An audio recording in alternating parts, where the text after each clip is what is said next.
नमस्कार विद्यार्थियों, रक्षाबंधन के बाद आपका बैच में स्वागत है। बैठ जाइए। और रक्षाबंधन अच्छे से मना लिया होगा आप लोगों ने, घेवर वगैरह काफ़ी खा लिए होंगे, ठीक है।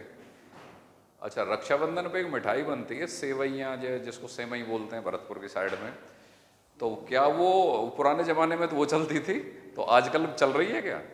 लोग आजकल बना रहे हैं क्या उसको? गाँव में पहले बड़ा अच्छा प्रचलन था उसका। तो सेवई जिनको बोलते हैं, सेवइयाँ बोलते हैं, सेवई बोलते हैं, तो कितने लोग आप में से ऐसे हैं जिन्होंने रक्षाबंधन पर वो सेवइयाँ खाई हैं? वाकई में खाई हैं क्या आप लोगों ने? चलो बढ़िया बात है, मैंने तो स्टेटस भी डाल दिया था भाई, ठीक है। चलिए, अब तो ये तो हो गई, थोड़ा सा नॉर्मल हो गए होंगे अब आप पढ़ने के लिए, तो अब हम पढ़ाई कर लेते हैं। पिछला जो टॉपिक हमारा चल रहा था उसमें हम पढ़ रहे थे राष्ट्रपति। तो राष्ट्रपति और मंत्री परिषद दोनों के बीच के संबंध हम पढ़ रहे थे। अनुच्छेद 74 आपने पढ़ लिया था। अनुच्छेद 74 के अंतर्गत क्या है, एक रैपिड रिवीजन करते हैं, 1 मिनट के अंदर आप बता दीजिए, फिर हम आगे बढ़ते हैं। यहां तक मैं लिखा चुका था अनुच्छेद 74 तक आपको। नहीं यार, मुझे लगता है मैं केवल 61 तक मैंने लिखाया है। समझा मैंने आपको 75 तक दिया था, 75 तक समझा दिया था मैंने आपको पूरा। लास्ट क्लास जो पिछली क्लास थी उसमें मैंने आपको 75 तक समझा दिया था, ठीक है। चलिए कोई बात नहीं, तो समझ तो हम चुके हैं, अब हम नोट्स बना लेते हैं। तो नोट्स बनाना शुरू कीजिए। अनुच्छेद 61 तक आप लिख चुके थे, अनुच्छेद 62 हेडिंग डालिए। अनुच्छेद 62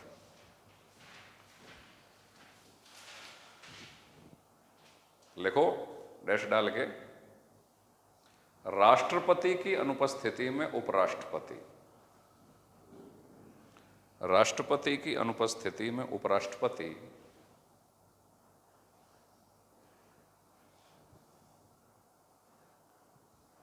उपराष्ट्रपति की अनुपस्थिति में, उपराष्ट्रपति की अनुपस्थिति में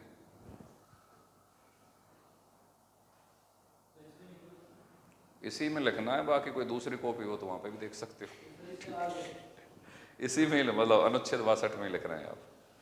राष्ट्रपति की अनुपस्थिति में उपराष्ट्रपति, उपराष्ट्रपति की अनुपस्थिति में सुप्रीम कोर्ट का मुख्य न्यायाधीश, सुप्रीम कोर्ट का मुख्य न्यायाधीश,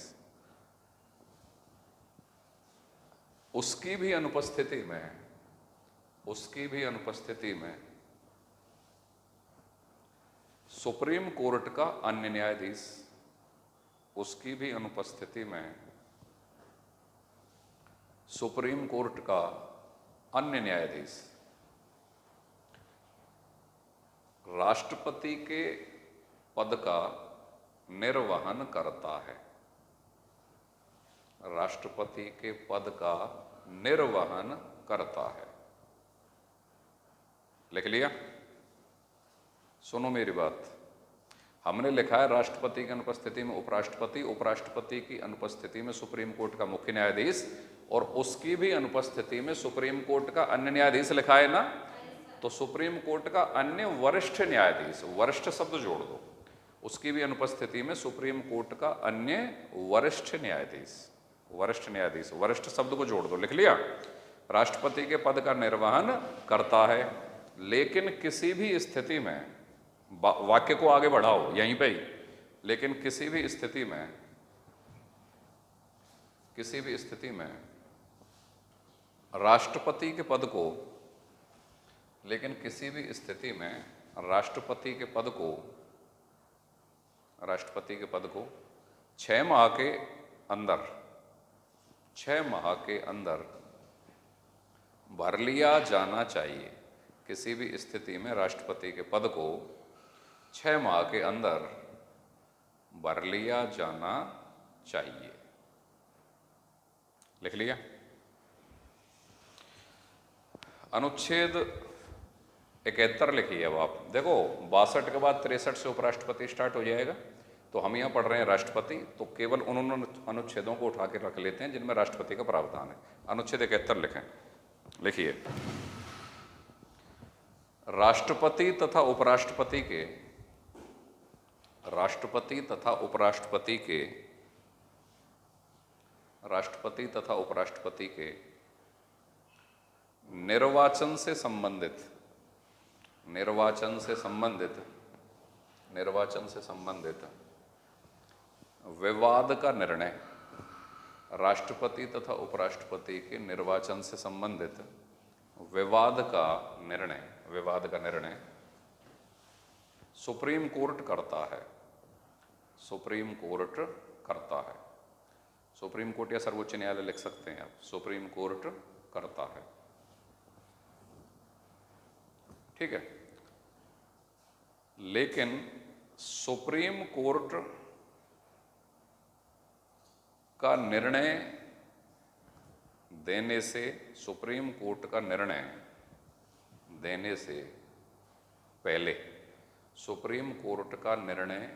से पहले इनके द्वारा किए गए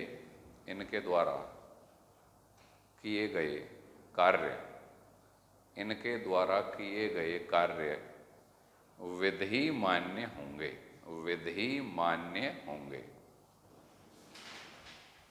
इनके द्वारा किए गए कार्य विधि मान्य होंगे। लिख लिया? एक पैराग्राफ और बदल दो। राष्ट्रपति के निर्वाचन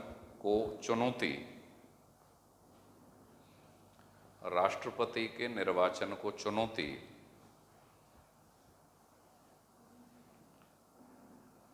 परिणाम के 1 महीने के अंदर, राष्ट्रपति के निर्वाचन को चुनौती परिणाम के 1 महीने के अंदर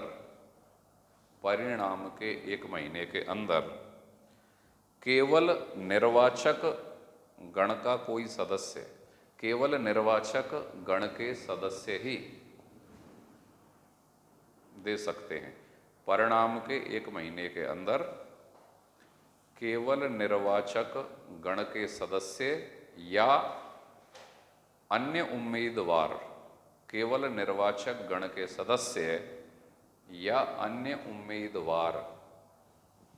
ही दे सकते हैं। निर्वाचक गण के सदस्य या अन्य उम्मीदवार ही दे सकते हैं। इसका मतलब क्या है? इसका मतलब यह है कि राष्ट्रपति के चुनाव का रिजल्ट आया, इस रिजल्ट के 1 महीने के अंतर्गत ही चुनौती दी जाएगी। अगर 1 महीने का समय बीत जाएगा तो फिर चुनौती नहीं दी जा सकती है, पहली बात। दूसरी बात, चुनौती केवल कौन दे सकता है? या तो निर्वाचक गण मतलब एमएलए और एमपी, या अन्य उम्मीदवार जो चुनाव में खड़ा हुआ है दूसरा, केवल वही इस परिणाम को चुनौती दे सकता है, अन्य कोई नहीं दे सकता। समझ गए? और परिणाम आने तक अगर इस पद पर रहते हुए उन्होंने जो भी कोई कार्य कर दिया तो वह कानूनी रूप से मान्य रहेगा कि नहीं रहेगा? रहेगा। ठीक है, अनुच्छेद 71 था ये। अब अनुच्छेद 72 हेडिंग डाल दीजिए। अनुच्छेद 72, राष्ट्रपति के क्षमादान की शक्ति। अनुच्छेद 72 में लिखिए, राष्ट्रपति के क्षमादान की शक्ति।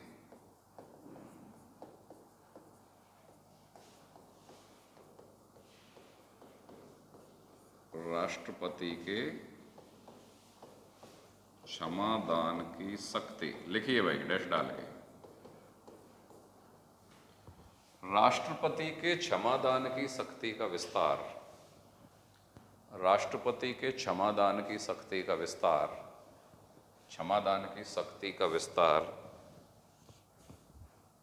वहां तक है। राष्ट्रपति के क्षमादान की शक्ति का विस्तार वहां तक है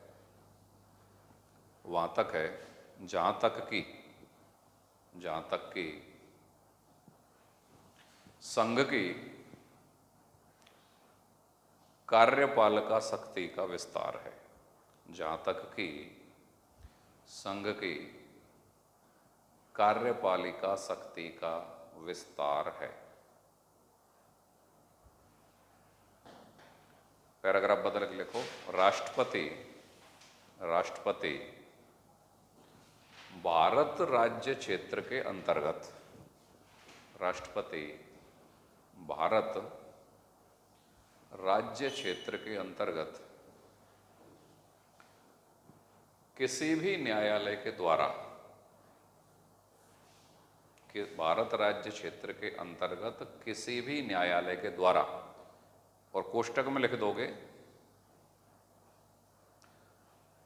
आर्मी कोर्ट के द्वारा भी, कोष्टक में लिख दोगे आर्मी कोर्ट के द्वारा भी, मतलब किसी भी न्यायालय के अंतर्गत वो सारे न्यायालय आ गए, supreme court, high court, district court, army court, जो भी है, ठीक है, के द्वारा भी दी गई, भी दी गई, भी दी गई किसी भी प्रकार की सजा को, के द्वारा भी दी गई किसी भी प्रकार की सजा को, किसी भी प्रकार की सजा को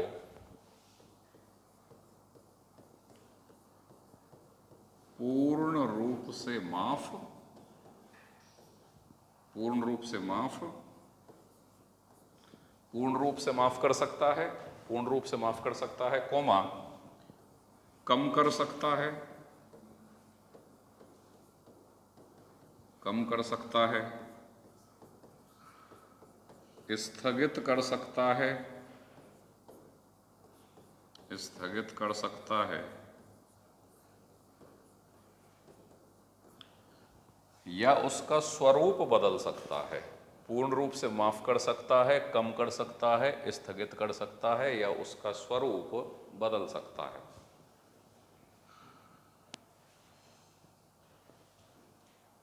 पैराग्राफ बदलिए। राष्ट्रपति, अब इन शब्दों को पकड़ो, पेपर में यहां पे आता है सवाल। पूर्ण क्षमा,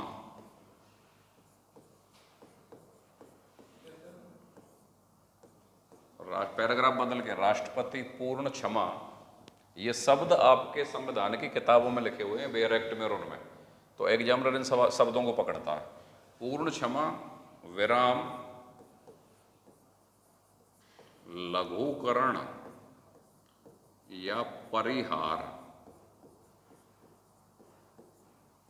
लघुकरण या परिहार, निलंबन या प्रविलंबन,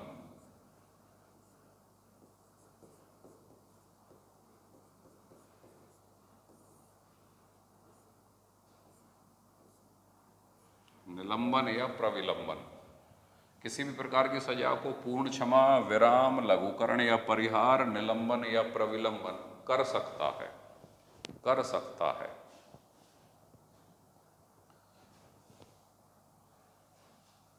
अब देखो एग्जामिनर सवाल क्या पूछ सकता है। राष्ट्रपति की क्षमादान की शक्ति का विस्तार कहाँ तक है? जहाँ तक केंद्र की कार्यपालिका शक्ति का विस्तार है या राज्य की कार्यपालिका शक्ति का विस्तार है? केंद्र की का, ठीक है। राष्ट्रपति की क्षमादान की शक्ति का प्रावधान कौन से अनुच्छेद में है? 72 के अंतर्गत है।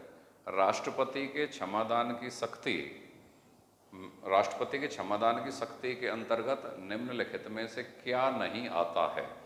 अब ये शब्द रहेंगे, इन शब्दों में से किसी एक शब्द को वो हटाएगा और कोई एक दूसरा शब्द इसमें डालेगा, तो तुम इन शब्दों को पकड़ जाओ कि उसके क्षमादान की शक्ति के अंतर्गत क्या क्या आता है। पूर्ण क्षमा आती है कि नहीं आती, विराम आता है कि नहीं आता, विराम का मतलब कुछ समय के लिए रोक सकता है, ठीक है। लघुकरण या परिहार का मतलब होता है कम करना, सजा को कम कर सकता है, और निलंबन या प्रलंबन का मतलब होता है सजा को स्थगित कर सकता है। तो ये शब्द पकड़ने हैं आपको, चूंकि ये शब्द कॉन्स्टिट्यूशन की किताबों के अंतर्गत लिखे हुए हैं और एग्जामिनर जब कभी सवाल बनाता है तो वो बेसिक्स बुक पकड़ता है कॉन्स्टिट्यूशन की, और वहाँ कौन सी होती है, बेयर एक्ट होती है, सुभाष कश्यप पकड़ लेगा, बी के शर्मा पकड़ लेगा, डी बसु पकड़ लेगा, बढ़िया किताब पकड़ेगा, ये मन्नी की बड़ी की गाइड नहीं पकड़ेगा, ठीक है। तो वहाँ पे ये शब्द मिलेंगे उन किताबों में उसको, तो फिर यहीं से वो सवाल उठाएगा कौन सा बनेगा कौन सा नहीं बनेगा, ठीक है। अनुच्छेद 73 लिखिए।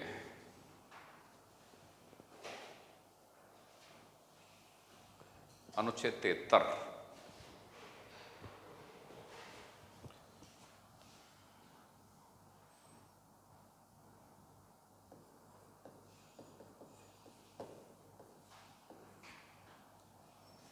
संघ की कार्यपालिका शक्ति का विस्तार, संघ की कार्यपालिका शक्ति का विस्तार, संघ की कार्यपालिका शक्ति का विस्तार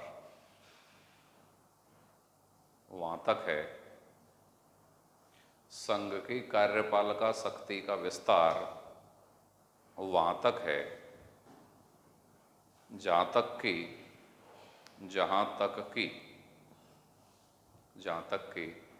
संसद की, जहां तक कि संसद की विधि बनाने की, संसद की विधि या कानून बनाने की, जहाँ तक कि संसद की विधि या कानून बनाने की शक्ति होती है, जहाँ तक कि संसद की विधि या कानून बनाने की शक्ति होती है। लिख लिया? पैराग्राफ बदलो। भारत सरकार द्वारा, भारत सरकार द्वारा किए गए कोई भी संधि, समझौते या करार, भारत सरकार द्वारा किए गए कोई भी संधि, समझौते या करार, किए गए कोई भी संधि, समझौते या करार संघ की कार्यपालिका शक्ति, संघ की कार्यपालिका शक्ति के अंतर्गत, संघ की कार्यपालिका शक्ति के अंतर्गत ही आते हैं, संघ की कार्यपालिका शक्ति के अंतर्गत ही आते हैं। लिख लिया? अनुच्छेद 74,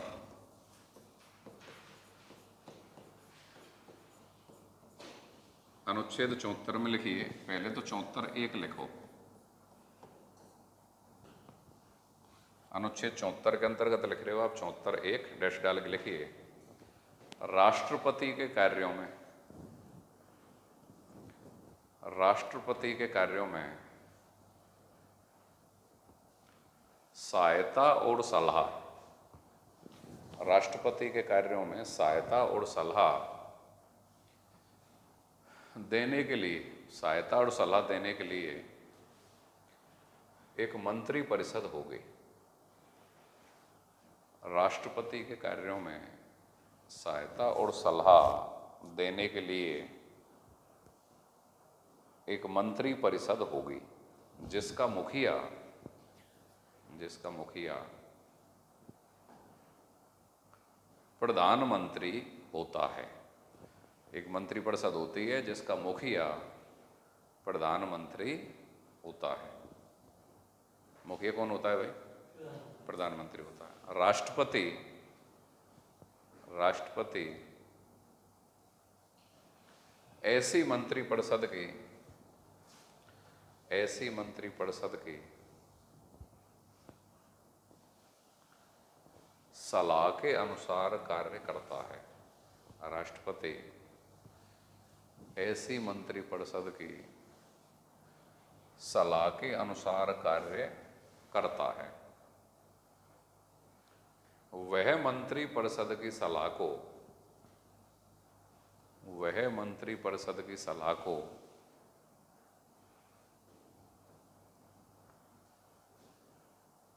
एक बार, वह मंत्री परिषद की सलाह को एक बार पुनर्विचार के लिए भी, एक बार पुनर्विचार के लिए भी भेज सकता है। मंत्रिपरिषद की सलाह को एक बार पुनर्विचार के लिए भी भेज सकता है। लेकिन, लेकिन पुनर्विचारित होकर, लेकिन पुनर्विचारित होकर, पुनर्विचारित होकर अगर वह सलाह, लेकिन पुनर्विचारित होकर अगर वह सलाह वापस आ जाती है, पुनर्विचारित होकर अगर वह सलाह वापस आ जाती है, तो राष्ट्रपति, तो राष्ट्रपति, तो राष्ट्रपति उस सलाह के अनुसार, तो राष्ट्रपति उस सलाह के अनुसार, उस सलाह के अनुसार अनिवार्य रूप से, तो राष्ट्रपति उस सलाह के अनुसार अनिवार्य रूप से कार्य करने के लिए, तो राष्ट्रपति उस सलाह के अनुसार अनिवार्य रूप से कार्य करने के लिए बाध्य है। अनिवार्य रूप से कार्य करने के लिए बाध्य है। इसका मतलब क्या है कि अगर पुनर्विचारित होकर आ गई तो राष्ट्रपति उस सलाह के अनुसार अनिवार्य रूप से कार्य करेगा, मतलब बाध्य। ठीक है। अब पैराग्राफ बदलो। लेकिन 42वें संशोधन 1976, लेकिन 42वें संशोधन 1976 के द्वारा, तो 42वां संशोधन 1976 कौन से पीएम के समय हुआ था? इंदिरा गांधी। 42वें संशोधन 1976 द्वारा यह कानून बना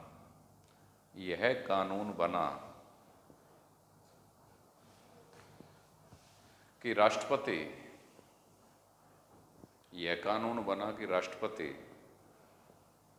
मंत्रिपरिषद की सलाह को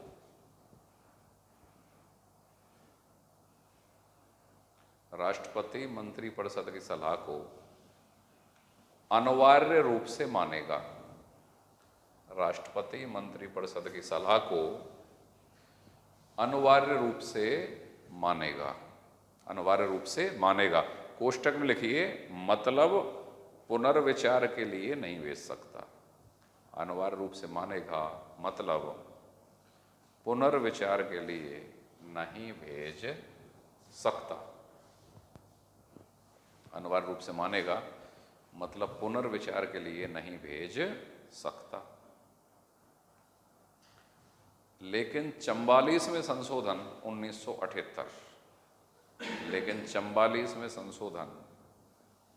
1978 कौन से पीएम के समय हुआ है? मोरारजी देसाई के समय, है ना। 42वां इंदिरा गांधी के समय, 44वां मोरारजी देसाई के समय। ये बड़े हिट संविधान संशोधन है, आना चाहिए आपको।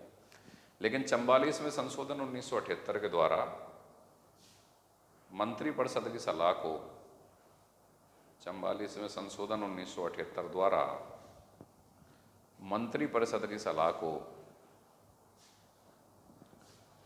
एक बार पुनर्विचार के लिए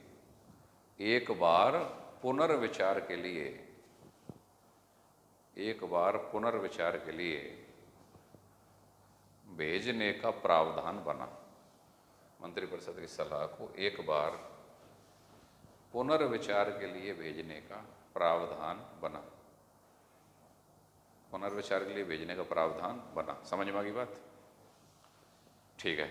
अब 74(2) लिखिए। ये आपने 74(1) लिखा है अभी, है ना। 74(2) लिखो।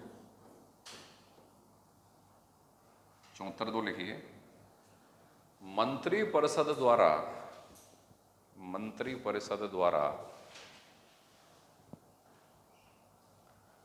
राष्ट्रपति को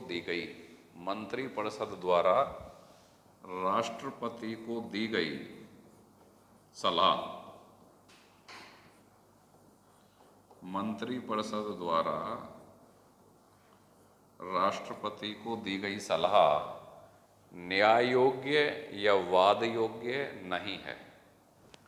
मंत्रिपरिषद द्वारा राष्ट्रपति को दी गई सलाह न्याय योग्य या वाद योग्य नहीं है। अर्थात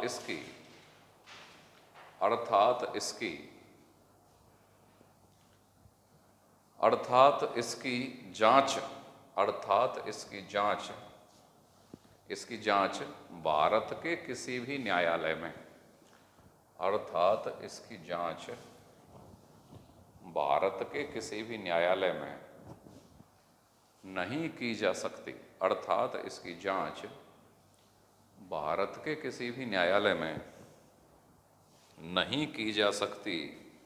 नहीं की जा सकती कि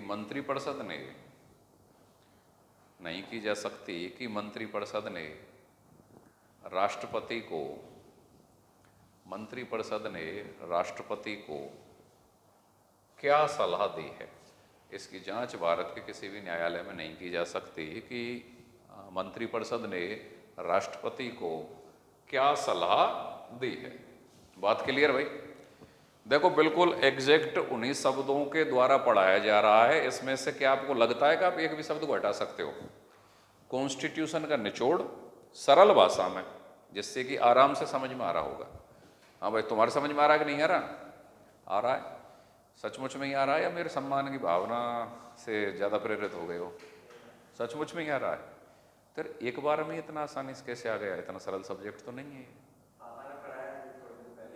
पापा ने पढ़ाया और भैया ने पढ़ाया और फिर तीसरा मैंने पढ़ा दिया, तो फिर तो याद हो जाना चाहिए यार पूरी तरीके से। अब भी थोड़ा बहुत 3-3 राउंड होने के बाद भी क्या? हाँ, तो वो कोई कम थोड़ी है, उससे भी RS पास हो जाएगा। हम पढ़ा रहे हैं उससे डेफिनेटली हो जाएगा, ठीक है। और फिर तुम ऑल इंडिया का कोई सा भी मटेरियल पढ़ लो, हर कोचिंग का मटेरियल इतना तो होता है कि वो परीक्षा को पास करा दे, इतना तो होता है। डिपेंड करता है कि स्टूडेंट में खुद में कितना IQ है, खुद का कितना लेवर है, किस तरीके से वो पढ़ रहा है। 19-20 का अंतर हो सकता है टीचर के में। कुछ एक्सपीरियंस टीचर आपको कुछ खास शब्दों को पकड़ा देंगे कि भाई इन शब्दों का ध्यान रख लेना, पेपर में इस तरीके से बनता है, ठीक है। चलिए खैर कोई बात नहीं, कहीं से पढ़ो कैसे भी पढ़ो, लेकिन पढ़ो और चीज़ें समझ में आनी चाहिए। तो ये अनुच्छेद 74 हुआ। अब यहाँ से आगे पढ़ते हैं अनुच्छेद 75। एक सवाल और समझो पहले तो। बार बार ये सवाल परीक्षाओं में आया हुआ है कि राष्ट्रपति और प्रधानमंत्री के मध्य संबंधों का प्रावधान निम्नलिखित में से कौन से अनुच्छेद में नहीं है? समझ गए? तो अनुच्छेद 74 के अंतर्गत था, ठीक है। 75 के अंतर्गत भी है, पढ़ा दिया आपको। आगे मैं आपको अनुच्छेद 78 पढ़ाऊंगा, उसमें तो क्लियर ही लिखा हुआ है राष्ट्रपति और प्रधानमंत्री के मध्य संबंधों का प्रावधान, ठीक है। अनुच्छेद 85 के अंतर्गत भी लिखा हुआ है, ठीक है। तो एग्जामिनर इस प्रकार के सवाल पास्ट में उसने कई बार दिए हैं कि निम्नलिखित में से कौन से अनुच्छेद में राष्ट्रपति और प्रधानमंत्री के मध्य संबंधों का प्रावधान है या नहीं है। तो जब आप अनुच्छेद वाइज ढंग से कंसेप्ट को क्लियर करते हुए पढ़ते हो तो अपने आप आंसर को निकाल लोगे, ठीक है। अब अनुच्छेद 75 पिछली जो मेरी क्लास हुई थी मैंने उसको बड़ा डिटेल में समझाया था आपको, ठीक है। अब मैं लिखा देता हूँ आपको सरल भाषा में। तो 75 के अंतर्गत अनुच्छेद 75(1), चलो मैं थोड़ा सा हल्का हल्का समझाता भी चलता हूँ, क्योंकि वो क्लास मैंने रिकॉर्ड नहीं की थी जो समझाने वाली थी। तो अगर मैंने डायरेक्ट लिखा दिया तो ऑनलाइन वाले कहेंगे एक साल थोड़ा सा समझाया नहीं, डायरेक्ट ही लिखा दिया। तो मैं थोड़ा समझा भी देता हूँ, और वैसे मेरा थोड़ा समझाना भी पर्याप्त ही समझाना हो जाता है, ठीक है। चलिए तो देखिए 75(1) क्या कहता है, समझो इसको। देखो समझो सरल भाषा में, लोकसभा में बहुमत प्राप्त दल के नेता को राष्ट्रपति प्रधानमंत्री के रूप में नियुक्त करता है। तो पहला सवाल तो यहीं टिक गया, कई बार पूछा हुआ सवाल कि प्रधानमंत्री होता है नियुक्त, मनोनीत, निर्वाचित, आनुवंशिक। नियुक्त, मनोनीत, निर्वाचित, आनुवंशिक। प्रधानमंत्री कैसा होता है? नियुक्त। प्रधानमंत्री या अन्य केंद्रीय मंत्री क्या होते हैं? नियुक्त। इस शब्द को पकड़ लो, कई बार पेपर में पूछा हुआ है, ठीक है। अब कौन बनता है प्रधानमंत्री? लोकसभा में बहुमत प्राप्त दल का नेता। जिस दल का लोकसभा में बहुमत होगा उसी के नेता को राष्ट्रपति प्रधानमंत्री के रूप में नियुक्त कर देगा, ठीक है। अब तुम कहोगे कि साहब अगर किसी भी दल का बहुमत नहीं हो तो क्या होगा? कोई बात नहीं, तो कुछ दल मिलकर आपस में गठबंधन बना लेते हैं। अगर किसी दल का बहुमत नहीं है तो किसी गठबंधन का बहुमत तो होगा। तो सवाल क्या बना? लोकसभा में बहुमत प्राप्त दल या बहुमत प्राप्त गठबंधन के नेता को राष्ट्रपति किसके रूप में नियुक्त करता है? प्रधानमंत्री के रूप में। अब यहां एक ट्विस्ट है बात में कि क्या प्रधानमंत्री अनिवार्य रूप से लोकसभा से ही हो सकता है, राज्यसभा से नहीं हो सकता? हो सकता है। तो 75(1) तो क्या कह रहा है कि लोकसभा में बहुमत प्राप्त दल या बहुमत प्राप्त गठबंधन के नेता को राष्ट्रपति प्रधानमंत्री के रूप में नियुक्त करता है। तो क्रॉस क्वेश्चन आना चाहिए कि साहब क्या प्रधानमंत्री राज्यसभा से नहीं हो सकता? तो हमारा जवाब रहेगा बिल्कुल हो सकता है। आप इसको ढंग से पढ़ो। 75(1) ये कह रहा है कि प्रधानमंत्री बनने के लिए उस प्रधानमंत्री के दल का या उसके गठबंधन का अनिवार्य रूप से बहुमत का होना चाहिए, लोकसभा में होना चाहिए, भले ही राज्यसभा में बहुमत मत हो। कहने का मतलब ये है कि बिना लोकसभा में बहुमत प्राप्त किए कोई व्यक्ति देश का प्रधानमंत्री नहीं बन सकता। राज्यसभा में भले ही उसके दल का या गठबंधन का बहुमत नहीं है तब भी काम चल जाएगा, लेकिन कहाँ पे बहुमत अनिवार्य रूप से होना चाहिए? लोकसभा में होना चाहिए। तो लाइन को दोबारा पढ़ो, दोबारा नहीं, चौथी पांचवी बार। लोकसभा में बहुमत प्राप्त दल या बहुमत प्राप्त गठबंधन के नेता को राष्ट्रपति प्रधानमंत्री के रूप में नियुक्त करता है। ठीक है, भले ही लोकसभा में बहुमत प्राप्त दल या बहुमत प्राप्त गठबंधन अपना नेता लोकसभा से चुने चाहे राज्यसभा से चुने। कहने का मतलब यह है कि लोकसभा में जिस दल का या जिस गठबंधन का बहुमत होगा उसी का नेता प्रधानमंत्री बनेगा, भले ही वो बहुमत प्राप्त दल या गठबंधन अपना नेता लोकसभा से चुने चाहे राज्यसभा से चुने। जैसे मनमोहन सिंह राज्यसभा से आते थे, यूपीए गठबंधन को बहुमत मिला था 2009 में और 2004 में लोकसभा में चुनावों के बाद, लेकिन उन्होंने अपना नेता चुना मनमोहन सिंह को, जो कहां से आते थे? राज्यसभा से। चलेगी उसकी जिसका लोकसभा में बहुमत होगा, चाहे वो अपना नेता लोकसभा से चुन के दे दे चाहे राज्यसभा से चुन के दे दे। अब कंसेप्ट क्लियर? ठीक है, अब इससे आगे बढ़ो। लेकिन अन्य मंत्रियों की नियुक्ति अन्य मंत्रियों की नियुक्ति राष्ट्रपति करेगा, लेकिन प्रधानमंत्री के परामर्श पर करता है। तो अन्य केंद्रीय मंत्रियों की नियुक्ति कौन करता है? राष्ट्रपति बोलोगे तो उत्तर गलत हो जाएगा। बात तो आपकी ठीक है, राष्ट्रपति करेगा, लेकिन पॉलिटी का एक नेचर है कि वो ऑप्शन कैसे देगा कि केंद्रीय मंत्री की नियुक्ति कौन करता है। पहला ऑप्शन प्रधानमंत्री, दूसरा ऑप्शन राष्ट्रपति, तीसरा ऑप्शन लोकसभा अध्यक्ष, करता तो राष्ट्रपति है, कहीं राष्ट्रपति टिका दो, और चौथा ऑप्शन आएगा प्रधानमंत्री के परामर्श पर राष्ट्रपति। ये मोर करेक्ट हो जाएगा। तो जब कभी भी आप पॉलिटी में सवाल अटेम्प्ट करें तो आपको चारों ऑप्शन तक अपने धैर्य को बनाए रखना है। समझ गए? इस सब्जेक्ट का खास नेचर ये है कि लास्ट टाइम तक भी गूगली कर सकता है। और ये इस सब्जेक्ट का ही नहीं, मैं तो ये सलाह देना चाहूँगा कि पूरे पेपर को जब भी आप अटेम्प्ट करें, कहीं पे भी किसी भी परीक्षा का, आपको प्रश्न को ढंग से पढ़ लेना, चारों ऑप्शन को ढंग से पढ़ लेना, और 5-4 सेकंड रुक के आंसर मारना, और उसको सही तरीके से एग्जीक्यूट करके OMR को पढ़ देना। अगर आप ये प्रक्रिया भी कर गए ना, 3-4 सवाल कम गलत करोगे 100 में से, और वो बहुत बड़ी घटना घटती है। अभी कल रिजल्ट आया L1 का और L2 SS का भी, 5-6 स्टूडेंट के कॉल आ गए। अभी तक तो हमें तो पता ही उनका चलता है कि जिनके कॉल आ जाते हैं, नहीं हमें पता नहीं चलता। काफ़ी स्टूडेंट सेलेक्ट भी हो गए हैं। तो उसमें से कई स्टूडेंट ऐसे चूक गए हैं कि जो, अब फिर देखो मैं हर बैच में बताता हूँ आपको, लेक्चरर में अगर एक ही सवाल सही हो जाता तो 5 से 10 लेक्चरर और बन जाते, ये हो जाता वो हो जाता। हर रिजल्ट पे ये घटना घटती है कि सिर्फ एक सवाल से कम से जिनके सिलेक्शन चूके हैं उनका दर्द देखो आप कहाँ जाता है। सीधे सीधे 2-2.5 साल पीछे हो जाते हैं, सीधे सीधे। खैर कोई नहीं। तो केंद्रीय मंत्री की नियुक्ति कौन करता है? प्रधानमंत्री के परामर्श पर राष्ट्रपति। प्रधानमंत्री की नियुक्ति लोकसभा में बहुमत प्राप्त दल या बहुमत प्राप्त गठबंधन के नेता को राष्ट्रपति प्रधानमंत्री नियुक्त करता है, भले ही लोकसभा में बहुमत प्राप्त दल या बहुमत प्राप्त गठबंधन अपना नेता लोकसभा से चुने चाहे राज्यसभा से।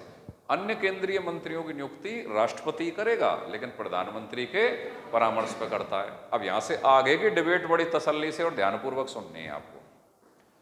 लेकिन मंत्रिपरिषद में कौन कौन मंत्री होंगे, कितने मंत्री होंगे, और उनके पास प्रभार क्या क्या होंगे? 3 सवाल। कौन कौन मंत्री होंगे, कितने मंत्री होंगे, और उनके पास प्रभार क्या क्या होंगे? इसका निर्धारण कौन करता है? प्रधानमंत्री करता है। ये भी बात क्लियर। अब 2 बातों और समझ लो। मंत्रियों के कार्य आवंटन का नियम राष्ट्रपति बनाता है। इस शब्द को पकड़ लेना, असिस्टेंट प्रोफेसर की परीक्षा में भी यह सवाल पूछा था पिछली बार। कार्य आवंटन, मंत्रियों के कार्य आवंटन के नियम कौन बनाता है? राष्ट्रपति बनाता है। और मंत्रियों को उनके कार्यों का आवंटन प्रधानमंत्री के परामर्श पर राष्ट्रपति करता है। मंत्रियों के कार्य आवंटन के नियम कौन बनाता है? राष्ट्रपति बनाता है। मंत्रियों को उनके कार्यों का आवंटन कौन करता है? प्रधानमंत्री के परामर्श पर राष्ट्रपति। बड़ा डेंजरियस सवाल है, बड़ा डेंजरियस सवाल है। और जब ये सवाल असिस्टेंट प्रोफेसर की परीक्षा में आया था तो बहुत अच्छे अच्छे विद्यार्थी ये सवाल गलत कर गए थे। तो अब देखो सवाल 6, 7, 8 बन गए। प्रधानमंत्री की नियुक्ति कौन करता है? राष्ट्रपति। अन्य केंद्रीय मंत्रियों की नियुक्ति कौन करता है? प्रधानमंत्री के परामर्श पर राष्ट्रपति। मंत्रिपरिषद में कौन कौन मंत्री होंगे, कितने मंत्री होंगे, उनके पास विभाग क्या क्या होंगे, इसका निर्धारण कौन करता है? प्रधानमंत्री। मंत्रियों में कार्यों का जो आवंटन किया जाता है, उस कार्य आवंटन के नियम कौन बनाता है? राष्ट्रपति। मंत्रियों में कार्यों का आवंटन कौन करता है? प्रधानमंत्री के परामर्श पर राष्ट्रपति। 2 ही ऑप्शन चलेंगे, प्रधानमंत्री और राष्ट्रपति, प्रधानमंत्री और राष्ट्रपति। समझ गए? तो जहां कंसेप्ट क्लियर होगा, जहां कंसंट्रेशन हो गई, वहां सवाल सही हो जाएगा। सही और गलत होने का जो चांसेज है वो 50-50 पे जाएगा। ठीक है, ये 75 हम पढ़ रहे हैं। इसमें एक चीज और पढ़ोगे आप कि मंत्रिपरिषद की सदस्य संख्या अधिकतम कितनी हो सकती है। क्या उसके संबंध में कोई नियम है? उसके संबंध में कि मंत्रिपरिषद की अधिकतम सदस्य संख्या कितनी हो सकती है? 91वां संविधान संशोधन, 91वां संविधान संशोधन 2003, उसके द्वारा मंत्रिपरिषद की अधिकतम सदस्य संख्या का आकार निर्धारित किया गया, जो कि केंद्र में लोकसभा के 15% से अधिक नहीं होगी। केंद्र में तो लोकसभा के 15% से अधिक नहीं, और राज्य में विधानसभा के 15% से अधिक नहीं। समझ गए भाई? केंद्र में मंत्रिपरिषद की अधिकतम सदस्य संख्या कितनी हो सकती है? लोकसभा के 15% से अधिक नहीं हो सकती। राज्यों में कितनी हो सकती है? विधानसभा के 15% से अधिक नहीं हो सकती। ठीक है, अब ये सवाल राजस्थान सरकार की परीक्षाओं में कई बार पूछा गया है कि राजस्थान की मंत्रिपरिषद में मंत्रियों की अधिकतम सदस्य संख्या कितनी हो सकती है? 30। क्योंकि राजस्थान की विधानसभा की सदस्य संख्या कितनी है? 20, 200, और 200 का 15% 30 होता है। तो ये सवाल कई बार पूछा गया है कि राजस्थान की मंत्रिपरिषद में मंत्रियों की अधिकतम सदस्य संख्या कितनी हो सकती है? 30। यहां तक क्लियर? ये 75-1 है, तो 75-1 लिखो। लिखो भाई, लिखिए 75-1। लोकसभा में, टाइम हो जाए तो मुझे बता देना, ठीक है? लोकसभा में बहुमत प्राप्त दल या बहुमत प्राप्त गठबंधन, लोकसभा में बहुमत प्राप्त दल या बहुमत प्राप्त गठबंधन के नेता को, लोकसभा में बहुमत प्राप्त दल या बहुमत प्राप्त गठबंधन के नेता को राष्ट्रपति प्रधानमंत्री के रूप में नियुक्त करता है। लोकसभा में बहुमत प्राप्त दल या बहुमत प्राप्त गठबंधन के नेता को राष्ट्रपति प्रधानमंत्री के रूप में नियुक्त करता है। नियुक्त शब्द को डबल अंडरलाइन कर दो, ये सवाल आता है। नियुक्त करता है, लिख लिया? तो देश का प्रधानमंत्री कौन बनेगा? जिसके दल को या जिसके गठबंधन को अनिवार्य रूप से बहुमत होना चाहिए। कहां पर? लोकसभा में। ठीक है, यहीं पे एक लाइन और जोड़ दो, भले ही राज्यसभा में उसका बहुमत ना हो, भले ही राज्यसभा में उसका बहुमत ना हो, राज्यसभा में उसका बहुमत ना हो। हाँ भाई, अब कंसेप्ट की क्लैरिटी करिए। एग्जामिनर आपसे पूछ रहा है कि निम्नलिखित में से सही या गलत कथन को चुनिए, और एक सेंटेंस आपके सामने आ रहा है, देश का प्रधानमंत्री बनने के लिए उसके दल को लोकसभा व राज्यसभा दोनों में अनिवार्य रूप से बहुमत होना चाहिए। सही है गलत है? हाँ भाई, सही है गलत है? गलत है, सही है गलत है? क्या गलती है इसमें? करेक्ट आंसर, लोकसभा में अनिवार्य रूप से बहुमत होना चाहिए, लेकिन राज्यसभा में जरूरी नहीं कि हो, मतलब नहीं भी हो जब भी बन जाएगा। ठीक है, भले ही राज्यसभा में उसका बहुमत ना हो। अब फिर पैराग्राफ बदल दो। मंत्रिपरिषद में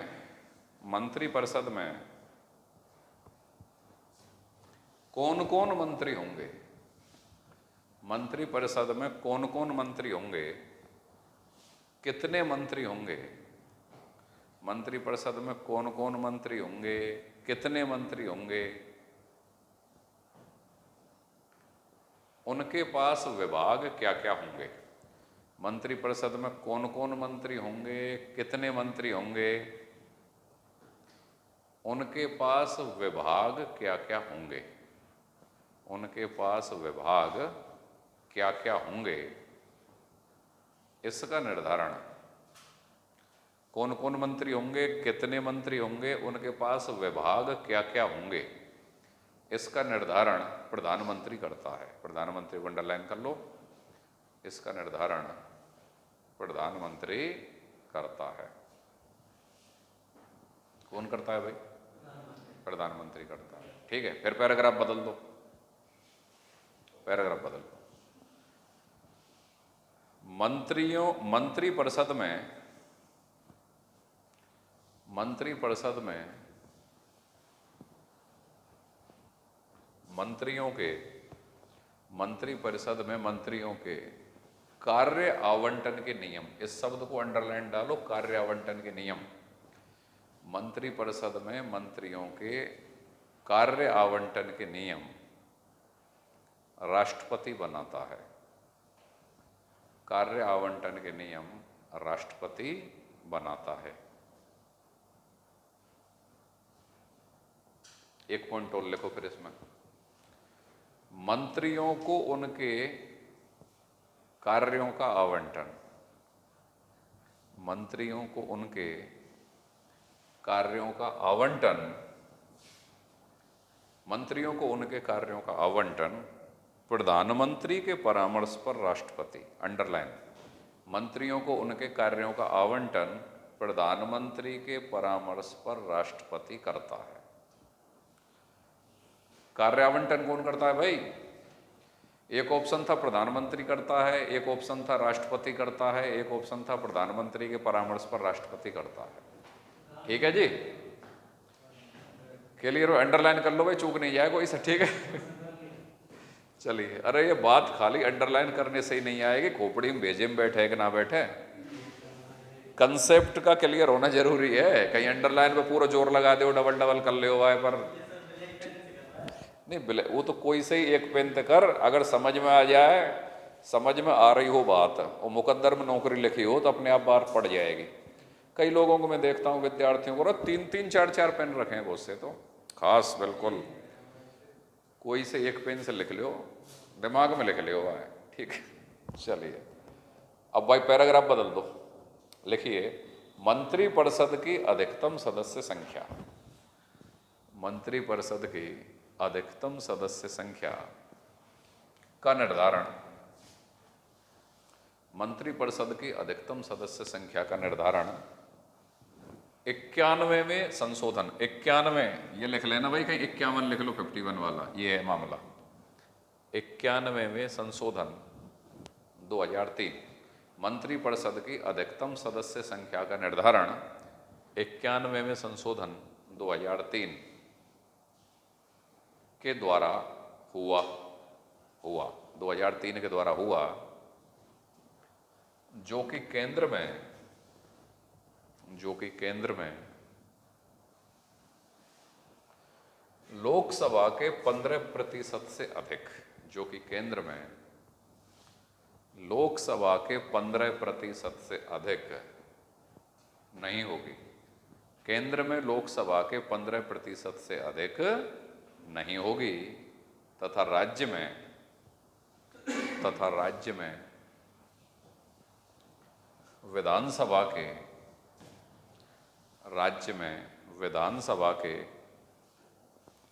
15% से अधिक नहीं होगी, राज्य में विधानसभा के 15% से अधिक नहीं होगी। लिख लिया? अच्छा जी, ये 75 लिख लिया आपने, अब 75(2) लिखिए। हो गया टाइम भाई? चलिए कोई बात नहीं, तो मैं आपको अनुच्छेद 75 पिछली क्लास में समझा चुका हूँ, और 75(1) ही नहीं, 75 के अंतर्गत 75(2), 75(3), 75(4), 75(5), 75(6) तक बात जाएगी। हालांकि सबसे बड़ा तो 75(1) ही था, लेकिन बाकियों में भी है मटेरियल। तो अगली क्लास जो कल की आएगी उसको यहाँ से आगे बढ़ाएंगे सीधे। तो पहले तो 75 को लिख लेंगे, उसके बाद फिर समझेंगे, लिखेंगे, इस तरीके से चलेगा। अब मुझे हर वीडियो में मुझे ये कहना होता है कि अगर आप कॉन्स्टिट्यूशन को सरल तरीके से पढ़ना चाहते हैं इंडिया की किसी भी परीक्षा के लिए, तो यूट्यूब चैनल हमारा क्या करें, सब्सक्राइब करें। यूट्यूब चैनल सब्सक्राइब करें, पॉलिटी विद डी पाराशर। और ऐप कौन सा है भाई, Pant institute Alwar, app download करें। Okay, thank you.